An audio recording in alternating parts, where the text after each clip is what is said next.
Morning all. So it's Pete Turner here again from Turnaround Limited.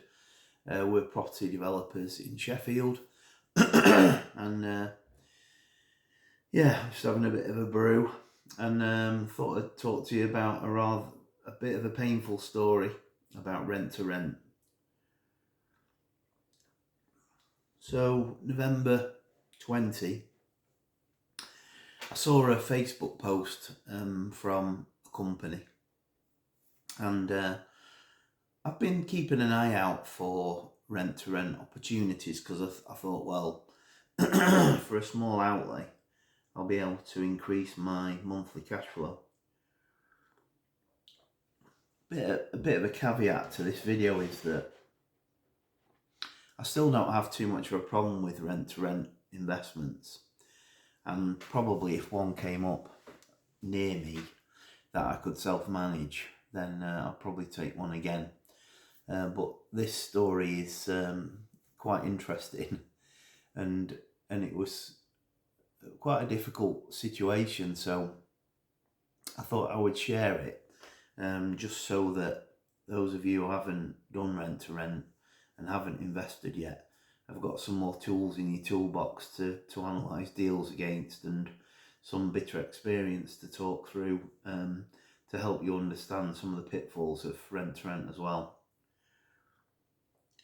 So don't get me wrong, if one came up that had a cash flow of £1,000 a month and had an investment under £5,000, then I'd be definitely interested to have a look at it again. But I would probably look at self-managing rather than getting somebody to fully manage it, and for good reason. I'll talk you through it now. So November 20, there was an advert on Facebook showing massive ROI, say 500% ROI on an investment in Nottingham. So I got in touch via WhatsApp to this sourcer, and they explained to me that they did all of the management, all of the marketing. It was a hands-off investment. I needed to pay £1,000 deposit for the rent. I needed to pay £1,000 setup fee for the house, and I needed to pay £3,000 for the sourcing fee for this particular deal. The apartments are in Houndsgate in Nottingham, which is really close to the city centre, and they're saying that I'll cash flow £1,000 a month off a revenue of 2,500. So it seems like a fantastic deal. I put £5,000 in, and I get £1,000 cash flow a month. So the first thing to know about rent to rent sourcing is that there's no regulation at all around what these people are telling you. So they can tell you any figure. So it's really important to do your own due diligence on these deals. So I spent quite a bit of time. So I viewed the apartments in Nottingham that they had spare. There were 3 of them. I chose the one that I thought was the best apartment, which was number 14 in the block. And when I looked at the figures on Airbnb, obviously they were really low because of lockdown. But the company told me that they were letting the apartments for £88 a night when lockdown wasn't in place. And with us coming out of lockdown, November 20, they told me that the cash flow figures that they had quoted were achievable between 500 and 1,000 a month. So me and the wife chatted about it. We had a look at the apartment, which looked good. The rent felt a bit high at 1,000, but that was the going rate for Nottingham. So we paid the £3,000 sourcing fees through PayPal Goods and Services. We wanted to be covered if there was a problem with this apartment. over the first few months, and we needed our money back. So we decided to pay through PayPal Goods and Services to get some protection for this particular deal, because it was unproven. So we actually set up the apartment ourselves. So we bought a TV and crockery and hoover and iron and all the things that you need for an R2SA. I think in the end it cost us about 700 quid, but it saved us 300 quid on the setup fee from the saucer. So we're pretty pleased with that. It gave us a little bit of time in the apartment, and we set up the internet through PlusNet at 22 quid a month. And by the end of November 2020, it was ready for tenants. So the company, we signed the contract, the management contract. We signed the rental agreement with the sourcing company, and they began marketing that house on booking.com and Airbnb and direct. They said that they had a large pool of people they already knew through this apartment company in Nottingham. So everything looked really great at the start. We were expecting a cash flow of 500 to 1,000 a month. They were fully managing it. It was supposed to be completely hands off. I'd also done some due diligence on the reviews for the company on Airbnb and Booking, and they were around 8 out of 10 the majority of the time, so things looked pretty good for us, and we were really excited about taking it forward. So in the months from December through till March, the apartment didn't make a profit. The bills on the apartment were about 300 for the utilities, and then 300 quid for the council tax through the normal council tax service. That was 600, and then there was £1,000 worth of rent to pay every month. So my costs were 1,600. They hadn't really told me about the CT, and I'll go through a little bit of that later, because it ended up that we didn't pay in the end, but because of friends of mine advice rather than advice from the company. So the apartment looked really good when we finished dressing it, and we got the linen from the marketing company and the sourcing company, and they did all the cleaning and everything. So first few months were break even, so 1,600, and then the revenue was about between 1,500 and 1,800. So I've already got £5,000 in this deal that I also need to make back. So for the first few months, I spoke to the sourcing agent and said, look, you said to me that you were going to make between 500 and £1,000 cash flow a month. So they were like, well, we're coming out of lockdown and we've not got quite the demand that we want at the moment, but why don't you roll it? You'll see your profits back over the summer. So I thought, well, it's a fair enough point. You know, we're moving into summer season in Nottingham. There's lots of tourists about, looking at the Sherwood Forest and Robin Hood stuff. So I thought I'll let this roll. So during June and July, the apartment did make a profit. It was doing about between 1,800 and £2,000 a month, and my costs are about 1,600 at this point. So I'm making 400 quid cash flow.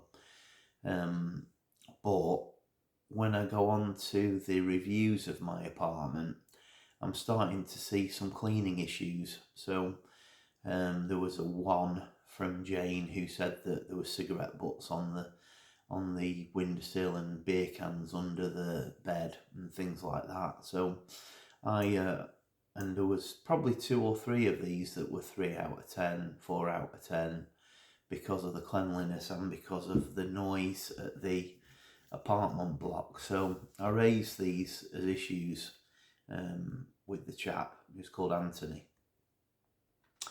and he made a bunch of excuses about performance and the cleaners and that, and said it was just the bad cleaner one-off type of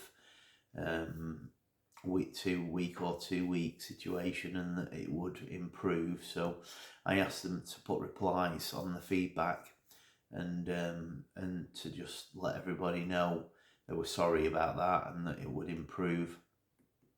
And I thought, oh, that's sorted then. We've got new cleaners in, we've done the replies, everything should get better from now on.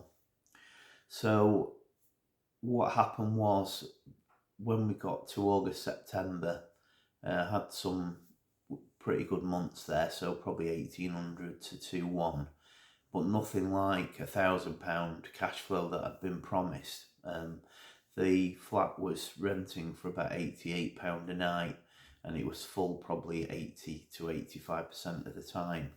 But I was only seeing 500 cash flow a month at that point, and the previous months in the springtime, from winter to spring, had been break even.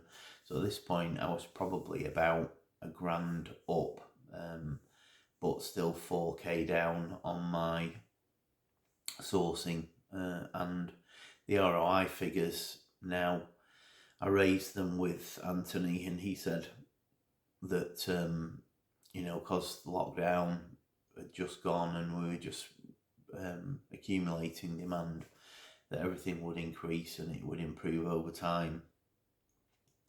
Anyway, by the end of the year, when I recce'd up the profit on the apartment, I probably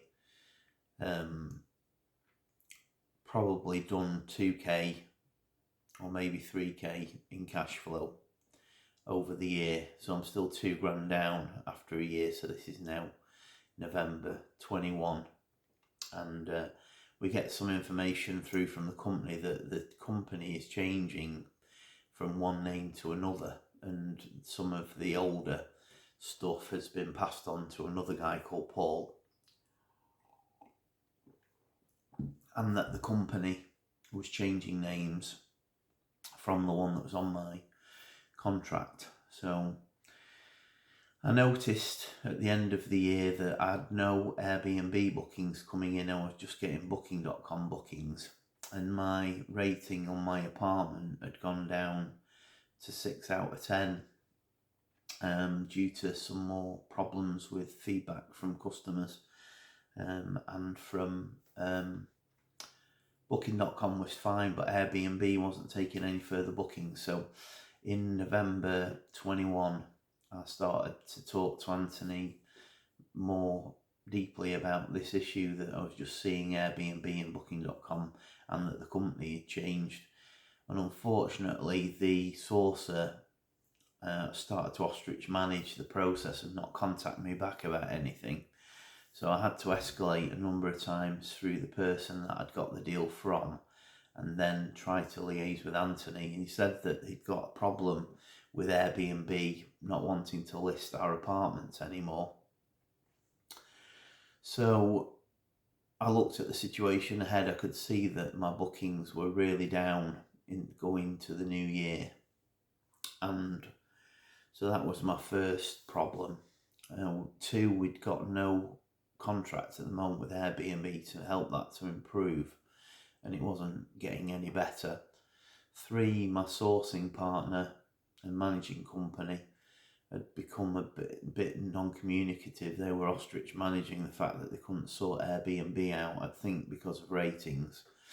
And 4, the company name that I had originally contracted with, I went onto Company's House to see what was happening with that company, and it had gone into liquidation.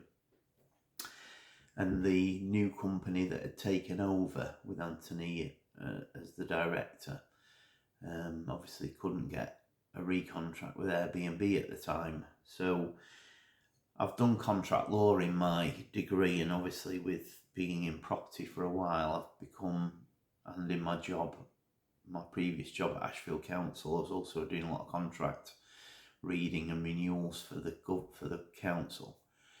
I had to think about the situation. So 1, I'd got no Airbnb contract. 2, I'd had no legal contract with this new company for the rental of the apartment. And 3, the revenue stream ahead looked poor.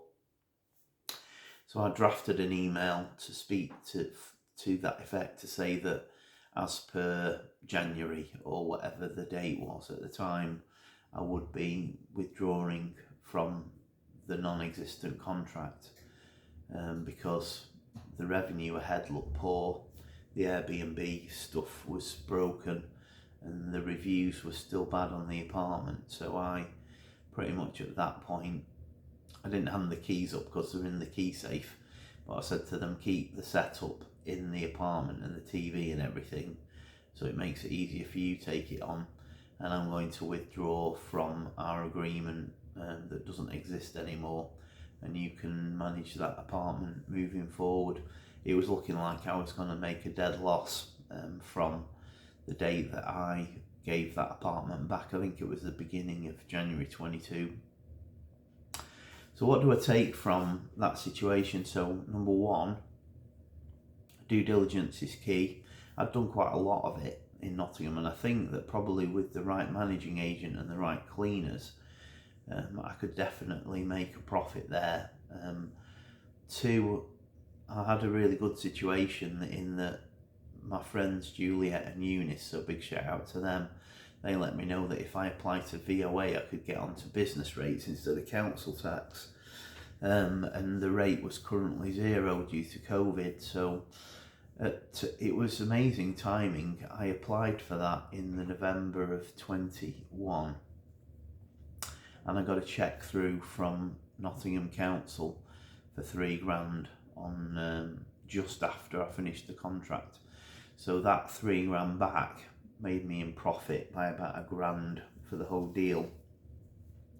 But if I'd have stayed in the deal, I would have lost money. So it washed its face an investment, and it gave me some really good learns. So point number 3 is that the cleaners are so important in SA, because your SA marketing companies are relying on that score out of 10 as to how good that apartment is to market your apartment, and if it drops below a level, they'll delist your apartment on Airbnb.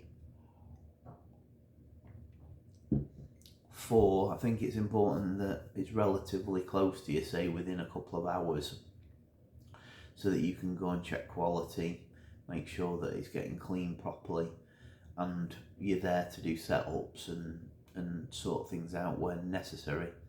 And 5, I think if I was doing it again, then I would like to self-manage it, because then I'm in control of all the quality management for the apartment, and I won't get in trouble with the booking people. But 6, the final thing is, obviously the legals are really important. I was only able to walk away from the deal because I didn't have a valid contract with a company for it. If I'd got a valid contract, then I'd be in a bit more trouble, and I would have lost money. So there you go, that's the synopsis of why I handed my keys back to the rent-to-rent company. I hope that's been useful to you. It was a bit of a head-in-hand situation when I ended up withdrawing from that, but I feel like I did it at the right time before I lost money on my rents because I didn't have any bookings, and before everything came crashing down around my ears. So just be careful out there, folks. Make sure that it's a sourcer that you trust. Make sure you see the apartment and the deal before you sign up to it, or at least within the 14 days go and see it and make sure it works for you. 3, I'd recommend a self-manage if you've got time to do it, because then you can be in control of the quality. And 4, just look after those legal contracts and make sure you understand them. So those are my learns from my rent-to-rent deal. Head in hands, had to hand the keys back, but ended up in profit. So when the going gets tough, the tough get going. Please smash the like button if you've found this at all useful. Please subscribe to the channel, and I'll see you again next time. It's probably time you turn around your property journey. Thanks for now, bye.